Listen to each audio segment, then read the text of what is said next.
The iPhone Air is, to a degree, exactly what we were expecting. Apple's thinnest iPhone ever, measuring just 5.64mm. It feels light, balanced, and durable thanks to a grade 5 titanium frame and ceramic shield glass.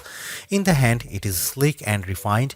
I have been using my sky blue unit for a week now and it is still turning heads. The 6.5-inch Super Retina XDR OLED display is excellent. It is an always-on display that supports ProMotion, HDR, and brightness up to 3000 nits.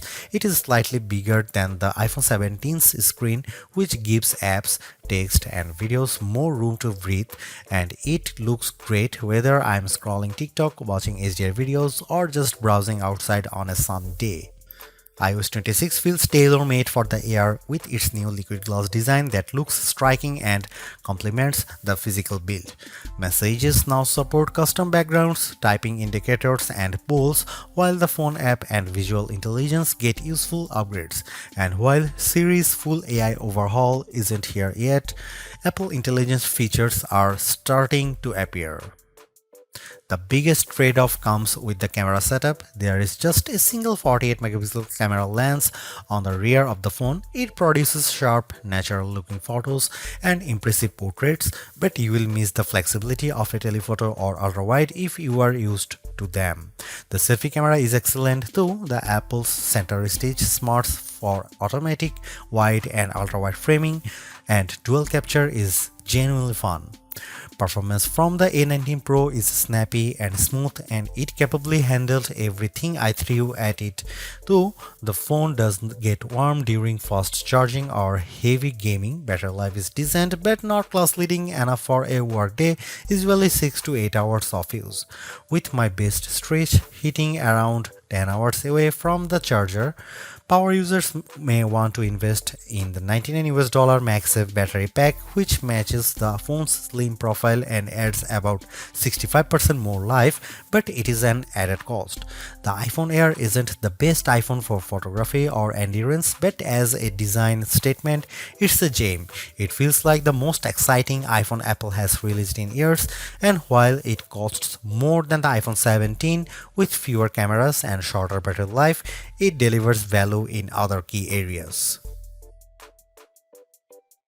Apple unveiled the iPhone Air at its September 9, 2025 awe-dropping event alongside the iPhone 17, iPhone 17 Pro, iPhone 17 Pro Max, AirPods Pro 3, and 3 new Apple Watches. The Air, though, stands out with its entirely new design and is a whole new category of iPhone. It starts at $999 for 256GB of storage, or you can bump that up to the 512GB for $1,199 or 1TB for $1,399. The iPhone Air is an eSIM only device worldwide and comes in 4 colors: sky blue, light gold, cloud white, and space black. I've been testing a 1TB iPhone Air in sky blue.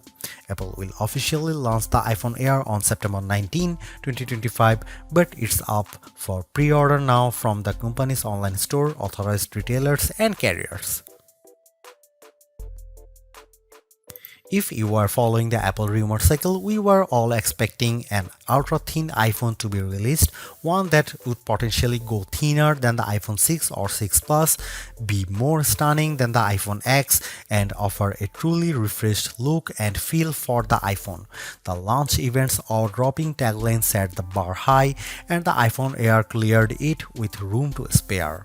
It's not the first ultra-thin phone. The Galaxy S25 Edge measures in at 5.8mm, but it still feels as stunning, sleek, and sexy in my hand right now after living with it for a week as it did during my brief hands-on session following the launch event.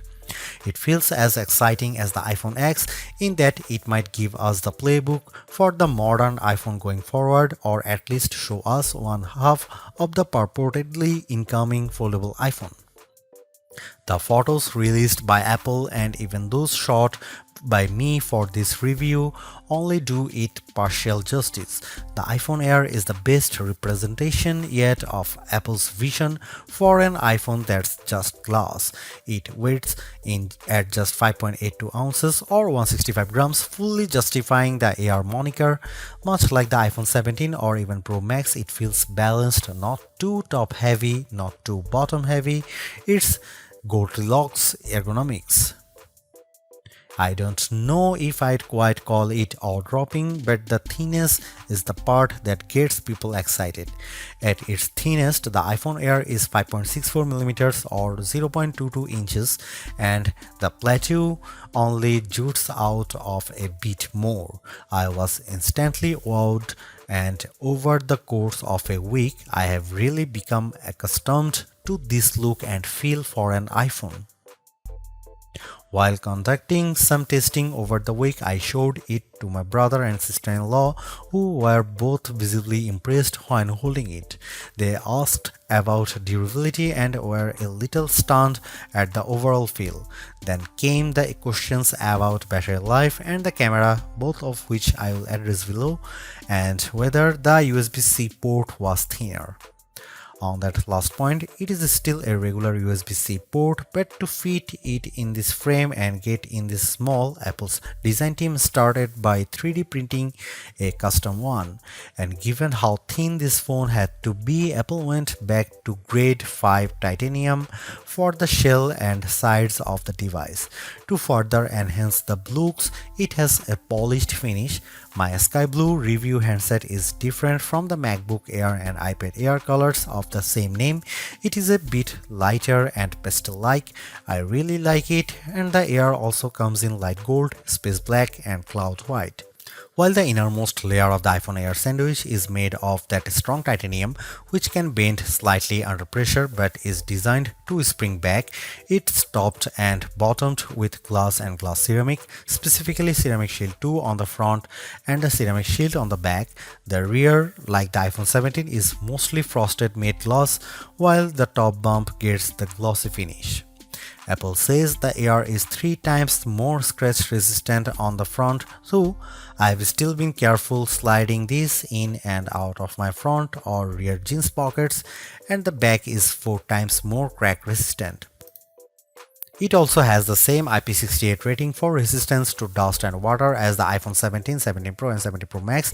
It survived a light drizzle shortly after I unboxed it in Apple Park. The weather's been wet in my home state of Jersey, and the Air has shown no issues when being used in rain or surviving a dunk test. Even given the extreme thinness here, you still get the usual buttons you would expect on an iPhone. Camera control has been redesigned to live on the right hand side, and it's slightly thinner but about the same length as on other iPhones. The power or sleep button sits slightly higher on this side, with the action button, volume up and volume down on the left. The main mono speaker lives at the top of some microphones, and there are 2 other microphones either side of the USB-C port on the bottom. This design does, as mentioned, only leave room for a single camera and likely a smaller battery inside, but Apple has also dropped the SIM card slot worldwide and opted for eSIM to save some space. The iPhone Air is stunning, attracts a lot of admiring glances, and feels like biggest refresh in iPhone design we have seen in a while. Yes, it's the same key parts, just compressed, but in use it feels like the perfect showcase for iOS 26.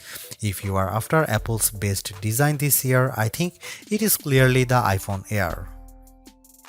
For $999 US, it would be a little mean for Apple not to include promotion or always-on functionality here, and the iPhone Air supports both.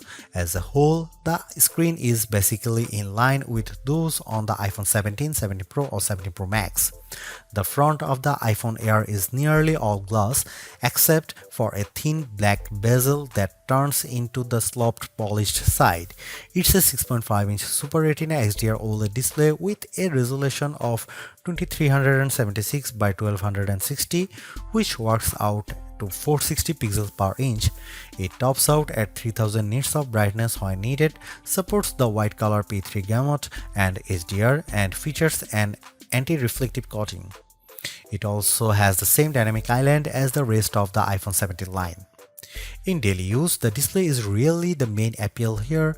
On paper, it's 0.2 inches bigger diagonally than the iPhone 17 or 17 Pro, but it feels a bit more expensive. It offers more lines of text or a slightly expanded view when viewing a web page. Games or movies feel a little more like an event, and it offers a broad canvas for iOS 26. Lay two of these phones side by side and I think you'd have some idea of what Apple is planning to bring us with its long rumored folding iPhone, and it would look mightily impressive, but we are not quite there yet. And it's still smaller than the Pro Max. Colors looked punchy and vibrant, text was inky black and crisp, and it was a great display for daily use. I found that it got bright enough to battle the bright sunshine of California, the late summer sunshine of New Jersey and New York, as well as bright artificial lighting. I liked scrolling TikTok and Instagram Reels or watching a video on it, mainly thanks to the super smooth Pro Motion display. And iOS 26 with its liquid glass makeover looks fantastic here. I have a feeling that the design team at Apple knew the Air was on the roadmap when designing the liquid glass. iOS 26 is running on the iPhone Air out of the box, and as on any iPhone, announces itself with a hello on the first boot. You will get a sense of the new translucent glass-like nature of the software pretty quickly. It's mostly visible in how notifications refract over your wallpaper or up top with whatever is behind the element. I especially like the way the bottom menu bars look like this, although legibility can be an issue at times depending on what's behind the element. You'll also notice a difference if you use light mode or dark mode. The redesign is only a portion of iOS 26 as Apple's latest OS introduces a number of new features. I am keen to put many of the new parts of messages to the test with my friends and various group chats. With the latter, you will now get typing indicators and you can set a custom background for any message group or individual. This will, I have a feeling, be an especially tough test for legibility with the liquid glass components. You also have the option to add polls in group messages, which is a fun way to decide on activities or maybe pick a restaurant. The phone app is entirely new, though you can switch back, placing your favorites up top, and below that is a combined list of outgoing and incoming calls, missed calls, and even voicemails. It can be a lot to process at first, but after months on the beta, I am more or less used to it, although I have switched back to the original setup occasionally, as the new one makes voicemails a little harder to track down. You can also use live translation during calls, which can be helpful for international travel, and I especially like the wait on hold feature. Visual intelligence, which is engaged with a long press of camera control, is a bit smarter here and now identify events to add your calendar and integrate with apps that add support with the API. However, we are still waiting on the full AI-powered Siri, and many of the new Apple Intelligence features aren't front and center here. This is where the compromises necessitated by the iPhone Air's unfeasibly thin design begin. The iPhone Air only features a single 48-megapixel fusion camera on the back. It can shoot at 1x, a sensor crop in 2x, or a maximum digital 10x, but the quality falls off noticeably with the latter. I'll cut to the chase here. If you are after the iPhone with the best cameras or even just some variety for shooting, this is probably not it. Here are some camera samples of the new iPhone Air.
Powering the iPhone Air is Apple's A19 Pro chip, which is a step up from the iPhone 17's A19 and a slightly less powerful version of the A19 Pro in the iPhone 17 Pro and 17 Pro Max without the extra cooling technology.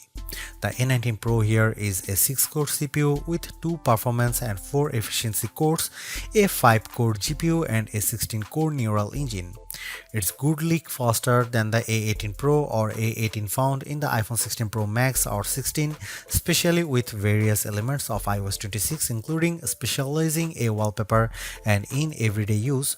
Compared to the standard iPhone 17, I would say performance is about neck and neck. The A19 Pro is arguably being used here to help regulate performance temperature.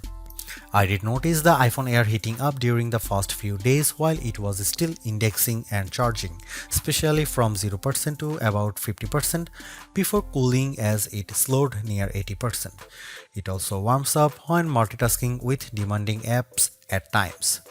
For example, if I am on a call and launch a game like Asphalt 9, the area around the camera housing on the rear can get noticeably warm, though it cools quickly as performance regulates. The heat doesn't spread below the Apple logo, and a case like Apple's bumper or clear option helps keep it from your fingertips. Keep in mind that basically all the components do live in the plateau, including the silicone, so it makes sense that the area does heat up. When it comes to non-gaming tasks, though, the iPhone Air handles everything well and delivers strong performance while keeping cool. That was the case with my daily workflow consisting of calls, audio and FaceTime as well as mail, Gmail, Slack, Safari, Chrome, Edits, CapCut, the camera and the other apps. Even with creating a Genmoji or using Image Playground or another facet of Apple Intelligence, the iPhone Air didn't get especially warm. In terms of quantitative testing, the iPhone Air scored slightly higher than the iPhone 17 on Geekbench 6.5 at 3723 on single core and 9665 on multi-core. That's in line with smartphones at this price range, so as we noted in our Galaxy S25 Edge review, that phone has a thermal solution for keeping things cool. The iPhone Air delivers remarkable performance in a super thin and light design that's very durable. I especially like getting A19 Pro power in something this compact, but you have to make some trade-offs for the steep $999 price. You get only a single rear camera, which means no telephoto zoom, ultra-wide or macro shots, and while the Air's battery life is solid, it's a few hours behind the iPhone 17 Pro Max.